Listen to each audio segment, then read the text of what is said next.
If you want to create a rectangle shape in CapCut, this quick tutorial will show you exactly how to do it in just a few simple steps. Whether you're making a clean title card, highlighting text, building a layout, or adding a design element to your video, using shapes in CapCut is a really useful trick to know.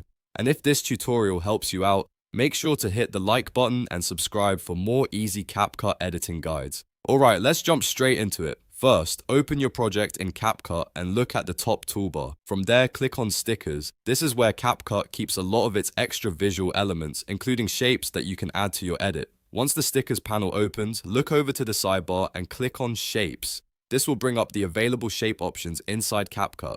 You should see different basic shapes you can use, including a square shape. Now find the square shape and click the plus icon to add it to your timeline. As soon as you do that, CapCut will place the shape into your project and you'll be able to start adjusting it right away. Next, click the shape in the timeline so it becomes selected. This step is important because you need the shape active before you can resize it properly in the preview window. With the shape selected, go to the preview window and drag the edges of the square to stretch it into a rectangle. You can make it wider or taller depending on the look you want. If you want a horizontal rectangle, drag it wider. If you want a vertical rectangle, drag it taller. Take a moment to fine-tune the size until it looks right for your design. You can use the rectangle as a background panel, an overlay, a label, or a simple graphic element to make your video look more polished and professional. And that's it. You've now created a rectangle shape in CapCut. It's a super easy process once you know where to find the shape tools, and it can really help you improve the look of your edits. If this video helped,